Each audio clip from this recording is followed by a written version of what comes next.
You think you want success, but you don't even understand what it demands. Most people live in illusions of effort. They confuse activity with progress, motion with direction. They fill their days with meaningless tasks, then wonder why nothing changes. You don't lack time. You lack clarity. And clarity is born only when you strip away lies and face the emptiness of what you've truly accomplished. You want strength, yet you cling to comfort. You claim you're willing to suffer, but the moment pain whispers, you run. Look at yourself. Search for the truth you keep avoiding. You chase comfort because it's easy, but comfort is the slowest form of death. It kills silently, robbing you of urgency, stripping away your edge, dulling your hunger. By the time you realize what it's done, it's too late. So kill comfort before it kills you. Strength is not measured in how loud you are when you win.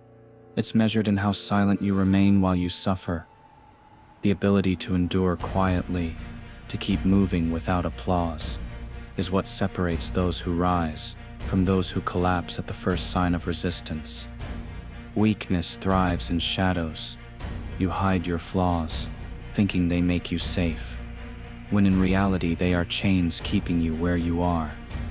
The only way forward is exposure, dragging your weaknesses into the light, dissecting them without mercy, and rebuilding yourself into something unrecognizable to who you are today. You cannot conquer what you refuse to confront. Running from fear only feeds it. Every step you take away from the challenge multiplies its power over you. But the moment you step toward it, the illusion crumbles. Fear is fragile. Once faced, it cannot survive. You fear failure because you think it defines you. It doesn't. Failure is data, nothing more. What defines you is what you do with it. Learn, adapt, strike again. If you are unwilling to fail, you are unfit to win. How many times have you lied, not to others, but to your own reflection? You tell yourself you're trying. You tell yourself you're giving your best.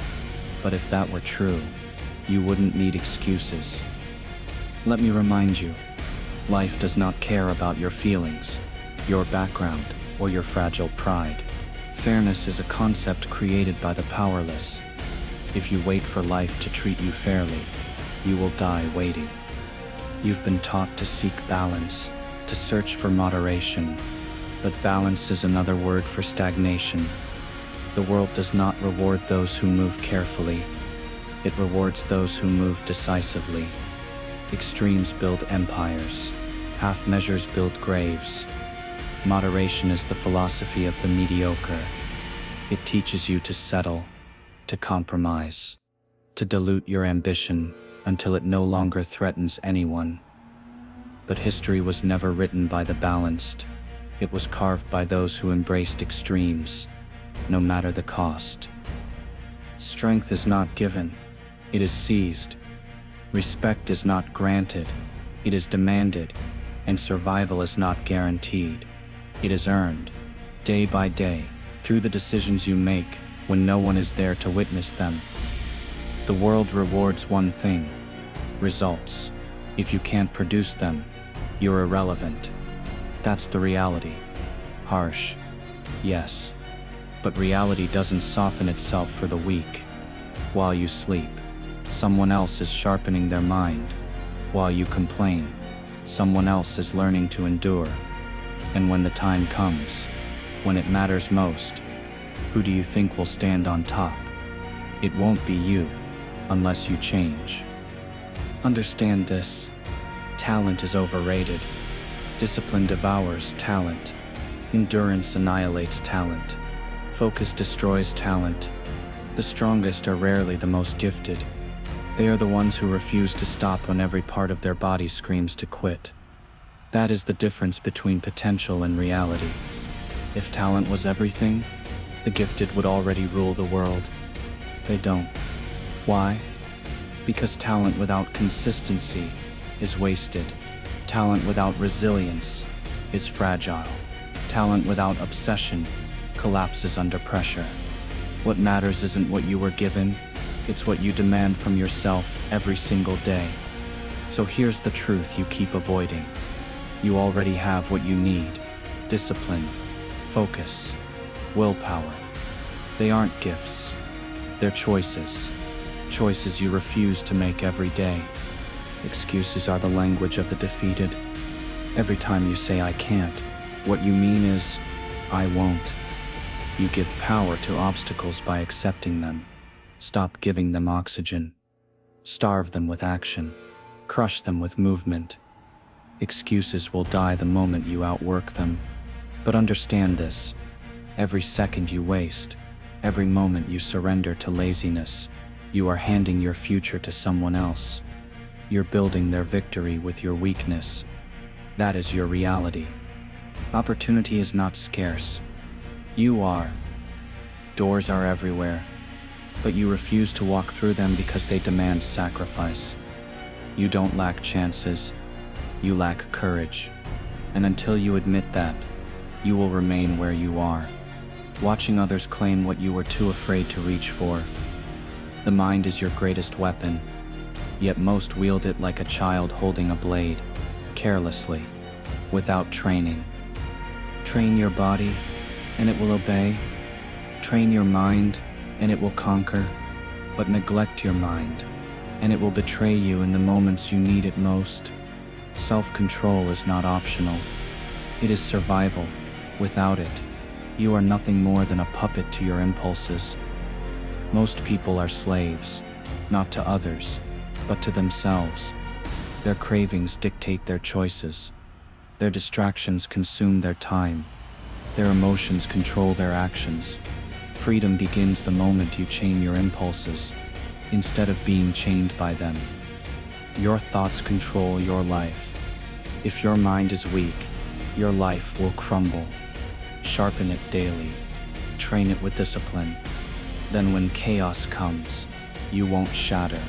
You'll cut through it, effortlessly. Stop pretending. Stop waiting.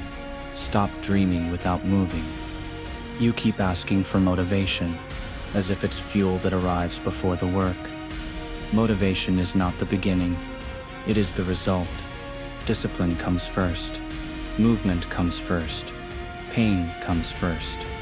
Only after you bleed for something does motivation reward you. Until then, stop waiting for a feeling. Create the feeling through action. Discipline is silent violence. It is the decision to move when your body begs for rest. It is the refusal to stop when your mind pleads for comfort. And it is the weapon that separates those who dream from those who dominate. Master discipline, and you no longer need motivation. If you want power, you must rip yourself out of comfort. If you want respect, you must fight for it when no one is watching. Privacy is your proving ground. When the world isn't watching, who are you really? Do you work, or do you waste? Do you build, or do you scroll? If you're weak in the dark, you'll never be strong in the light. Your private actions decide your public victories. The applause you crave will never matter. Crowds cheer for moments, but silence is eternal. Build for the silence. Train for the silence. Win in the silence. Because when it's just you and the mirror, there is no audience, only the truth of what you've built. And if you want freedom, the freedom to control your life, your destiny, your path, you must first master yourself. Not tomorrow, not later, now. Because the clock doesn't stop, and neither do the ones who are willing to go further than you ever dared. And the greatest prison is not society, it is your undisciplined mind. People speak of freedom as if it's given. It isn't. Freedom is purchased, with sacrifice, with discipline, with relentless struggle. You can't beg for it. You can't borrow it. You must earn it. And until you do, every choice you make will be dictated by chains you chose not to break. You cage yourself with fear, with doubt, with hesitation. Break the bars, burn the cage. Once you master yourself, no system, no circumstance, no person can ever trap you again. That is true freedom, earned not given. So ask yourself this: will you keep hiding behind lies? Or will you finally wake up, face the truth, and claim the life that only the ruthless ever touch? In the end, there is no rescue. No savior is coming. You are both the architect of your downfall and the engineer of your rise. Everything you want, everything you fear, everything you avoid, it begins and ends with you. So stop searching outward, look inward. That is where your victory lives, waiting for you to claim it. Remember this: nobody is obligated to believe in you. Nobody is required to support you. Stop waiting for validation, and stop needing approval. Walk alone if you must, because the path to greatness is always walked alone, before anyone else dares to follow. Solitude is not weakness, it is refinement. In isolation, there is no noise, no illusions, no lies. Only the raw truth of who you are and what you're willing to become. Those who cannot endure solitude will never endure greatness. And this is where most of you break. You crave company, validation, comfort, things that dull the blade of your resolve. You run from silence because in silence, your lies echo too loudly. But hear this: greatness demands solitude. Not because you must always be alone, but because you must learn to stand without anyone holding you up. If you cannot carry your own weight in darkness, you will crumble the moment the light shines on you. Understand something simple: life is indifferent. It doesn't owe you a stage, applause, or recognition. It doesn't even owe you survival. Every second is a transaction, what you give and what you take. Most of you give nothing of value, yet demand everything. That contradiction is why you remain weak, unnoticed, irrelevant, and you will stay that way unless you burn the weakness out of yourself, piece by piece. People cling to hope as if it will save them. Hope without action is a chain. It keeps you waiting, dreaming, stalling. Stop praying for hope. Replace it with certainty. Certainty forged in discipline and repeated action. Hope waits, certainty moves, and only movement reshapes the world. Ask yourself, how many more days will you waste pretending tomorrow will be different? How many more times will you fold under the weight of your own excuses? Time does not pause for your hesitation. Every second is either claimed by you or stolen forever. That is the reality you avoid facing, and the longer you avoid it, the more powerless you become. So here is the truth, stripped of illusion. You are alone. You are unprepared. You are weaker than you want to admit. But within that truth is the seed of power. Because once you accept it, you stop lying to yourself. And once you stop lying, you can finally start building something real, something unshakable. The world is merciless. It will not pity you. It will not wait for you. And it will not care whether you rise or collapse. So carve yourself into something it cannot ignore. Not with words, not with dreams, with results, cold, undeniable, unarguable results. Until then, you are nothing but noise. And when you finally decide to change, when you finally decide to move without hesitation, then, only then, will the silence around you break, and the world will have no choice but to acknowledge you.